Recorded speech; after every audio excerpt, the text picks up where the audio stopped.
Sarah Langford stood in front of the towering windows of her 30th floor apartment.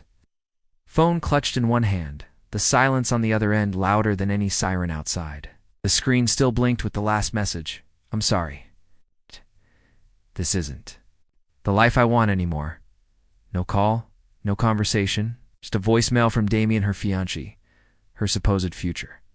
3 years together, 6 months engaged, all gone in 24 seconds. The morning had started like every other. Coffee at 6:30, power walk by 7, emails before 8. She was 2 days away from her biggest promotion yet, VP of Strategic Marketing at Crestfield Brands, and the engagement party was already half-arranged by her ever-efficient assistant. Now, with one message, her spotless itinerary was shredded. Sarah tried to breathe. The apartment smelled of lavender and citrus wax melts, but none of it felt real. Her body moved on autopilot. Walking past the stacked guest favors for the party and the unopened white dress bag hanging by the bedroom mirror, by 11 a.m., she'd walked out of the building and simply kept going. No coat, no phone calls returned, no plan. Chicago's wind was merciless, but she didn't care. Eventually, her steps took her somewhere unfamiliar, a quiet block in Lincoln Square.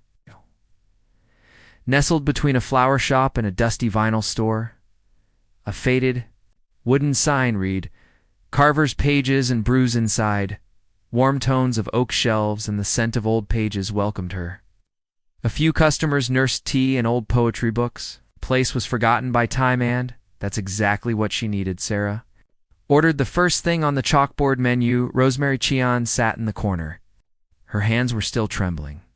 She barely noticed the man across from her at a different table, head down, sketching intensely in a weathered notebook. He wore a charcoal beanie, gray hoodie, and boots that had seen far too many winters. His face was lean, and the shadow of a beard hinted he hadn't shaved in days. It wasn't until her cup rattled against its saucer that he looked up. "Sorry," she mumbled, embarrassed. "Didn't mean to disturb you." "You didn't," he said gently, voice low but clear. "Bad day?" Sarah let out a humorless laugh. "Something like that." He nodded once, as if he'd seen that kind of pain before. "But usually draw when?" "I'm stuck in my head. Helps with ... sorting things." She glanced at his sketch. The bridge on the page was beautiful, arched and lifelike, with faint shadows and even pedestrians drawn in careful detail. "You're good," he smiled, almost like he didn't believe it. "Thanks. I'm David." Sarah. Neither offered a last name. Somehow that made it easier. For nearly an hour, they sat like that, strangers sharing silence in a space that didn't ask questions. She finally spoke again. It surprised both of them. "I have a favor to ask. Crazy one." David raised an eyebrow, leaning back slightly. "I need someone to come with me to a party. Tomorrow night, just ... As a +1, she paused. "I was supposed to bring someone else. But now it's just me. And I..." She stopped herself before the tears returned. "I just don't want to walk in alone." David studied her for a long moment, not in judgment, but in consideration. "Why me?" he asked softly. "Because you don't know anyone I know, and because I don't have to pretend around you that you just ... feel safe." Looked down at his hands, then back at her. "No strings? None. No pretending we're in love or anything like that?" "God, no," she said, almost laughing. "Just need someone who can hold a drink and look like they belong." He gave a thoughtful pause, then nodded. "All right, I'll come, but one condition." "What's that?" "You don't have to. Act like you're okay if you're not. Not around me." Sarah blinked, touched by how serious he looked. "Deal." Exchanged numbers, hers already full of missed calls, his stored under a number with no profile picture or social media links. When she stood to leave, David stopped her. "Wait," he said, tearing out a page from his sketchbook. It was a quick rendering of her sitting in the cafe, hands around her cup, with a faint sadness in her eyes and soft sunlight around her hair. "Take it," he said. "So you don't forget you're still here, even if everything else is breaking." Sarah walked out of the cafe, holding the drawing in one hand and her forgotten chai in the other. For the first time in 2 days, the weight on her chest felt a little lighter. The ballroom glowed with gold chandeliers and high ceilings, carved with ornate details, every inch of it designed to impress. Sarah Langford stepped into the reception hall in a deep emerald gown, her hand resting gently on David's arm. "You still breathing?" he whispered as they crossed the threshold. "Barely," she replied, giving him a sideways glance. "But you clean up better than I expected," David chuckled. The tailored black suit fit him like second skin, and though his usual relaxed posture remained, he carried himself with an understated confidence that turned heads as they moved through. The crowd. Sarah had warned him that her ex-fiance's family would be there, that whispers might follow them. Still, she hadn't expected the gasps to begin so quickly. Arrival with an unknown man was apparently more scandalous than Damien's absence. Her parents approached, both of them wearing tight smiles. "Darling," her mother said, her eyes flicking toward David before returning to Sarah. "You look radiant. Who's this?" "This is David," Sarah said firmly, ignoring the questioning tilt of her father's brow. David extended his hand. "Nice to meet you, sir." Her father shook it slowly. "And you are? In what business?" David smiled politely. "I'm in design and development. Mostly structural work." It wasn't a lie, not exactly. But Sarah noticed how he sidestepped elaboration with such practiced ease. As the evening wore on, David surprised her. He spoke little, but always with purpose. When guests asked about his background, he redirected with thoughtful questions. When someone cornered Sarah with condolences about Damien, David's quiet presence was like armor. "You okay?" he murmured after one such conversation. "I will be," she whispered back. "I think." Then came the moment she had been dreading. Damien himself. He stood near the champagne table, as perfectly groomed as always, his new companion clinging. To his side, red-lipped brunette Sarah, vaguely recognized from their marketing department. Damien's eyes widened when he saw her. His jaw tightened when he noticed David. "Sarah," he said, voice low and stiff. "I didn't think you'd actually come." She held his gaze. "You mean after you dumped me over voicemail?" His date fidgeted, pretending not to hear. Stepped forward with quiet authority. "You must be Damien. I've heard a lot about you." Damien looked him up and down, confusion flickering behind his eyes. "And you are?" "It's just someone who understands the value of keeping promises," David said calmly. Sarah almost choked on her drink. They moved on before Damien could respond, David's hand finding the small of her back in a reassuring touch. "That lingered too much?" he asked, once they were out of earshot. "Perfect," she whispered, stunned by the way her heart fluttered. Later, during the dinner speeches, Sarah found herself watching David from across the table. He didn't look like the man she'd met in the cafe anymore. He moved like someone used to commanding attention, someone trained in this very setting. His eyes met hers as if he knew what she was thinking. After dinner, Sarah pulled him onto the balcony. The city buzzed below them. "Who are you?" she asked softly. David didn't answer right away. "I'm just a man trying to find meaning in the pieces," he said at last. "Someone who used to have a very different life." "You don't have to tell me everything," she said gently, "but I think you should know something." He nodded. "That woman you met in the cafe, the one holding herself together with tea and panic. She's still inside me. Tonight, because of you, she could breathe." David stepped closer. "And the man you think is just a stranger with a sketchbook he hasn't felt seen in a long time." Before either could say more, Sarah's phone buzzed. It was her assistant. "Urgent. Morrison wants a lunch meeting. He was impressed with your partner. Said he wants to discuss future collaborations." Sarah blinked. "James Morrison.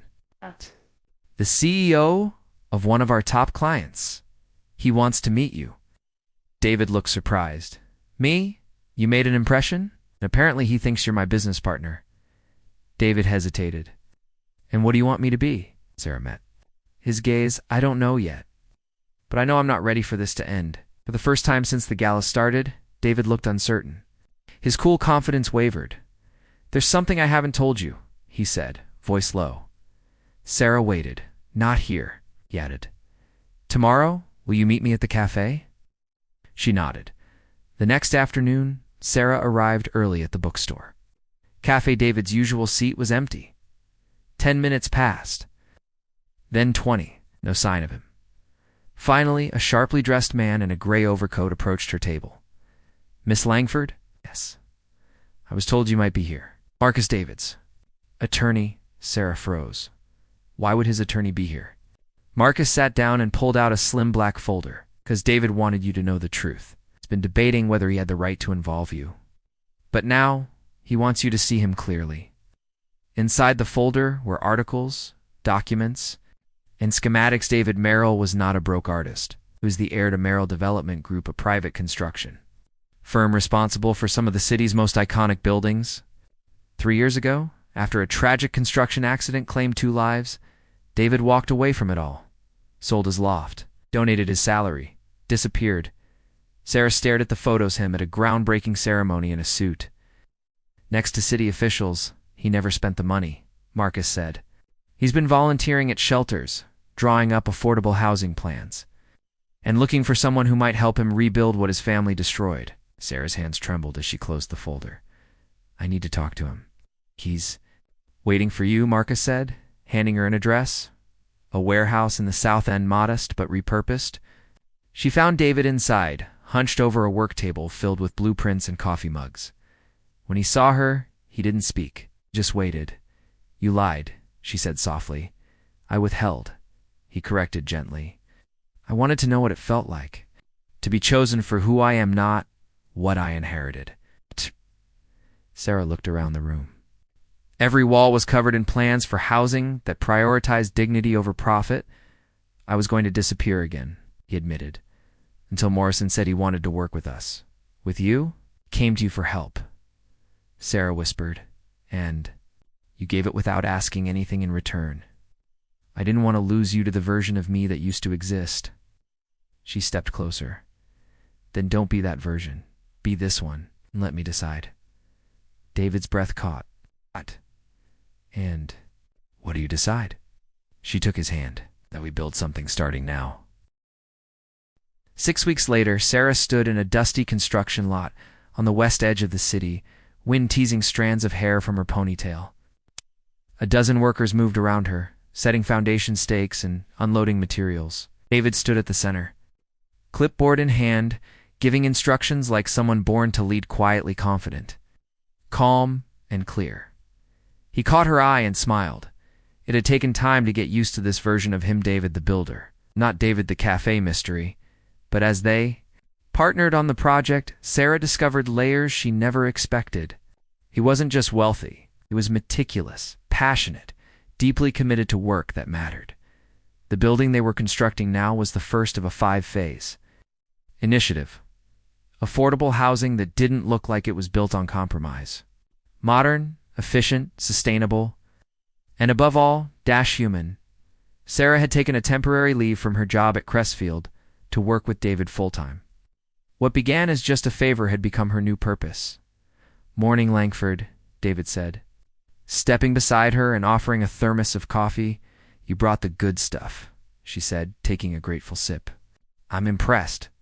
"I had a long night," he admitted. "Spent hours adjusting the drainage system for Building C. Didn't like how it handled the runoff from the slope." She smirked. "See, I told you marketing wasn't the only job." That demanded late nights and overthinking. They stood together in comfortable silence, watching the crew work. Sarah tucked her hand into his. "Do you ever think about how insane this all is?" She asked. "We met because I asked a stranger to fake being my date, and now, this." David looked around at the lot, then down at their interlocked fingers. "I think about it all the time," he said. "And somehow, it still feels like the most grounded thing I've ever done." The rest of the day was a blur of meetings, supplier calls, and site coordination. At one point, David pulled her aside and led her to a large printed blueprint pinned on the trailer wall. "I need your opinion on this," he said. She scanned the plan. An open courtyard, surrounded by community spaces and 2-bedroom apartments. "It's beautiful," she said. "What am I looking for?" He pointed to a shaded area at the corner. "This is the spot I was thinking for the garden. But now I'm wondering." She turned to him. "You're nervous about a garden?" He grinned, scratching the back of his neck. "Not about the garden, about what goes in it." Then he handed her a folded sheet of paper. She opened it to find a sketch. Not of architecture, but of her. She was standing in the café, holding a cup, eyes tired but still searching around her. Instead of walls, David had drawn trees, vines, and soft light. The caption at the bottom read, "Where we started. Where we keep growing."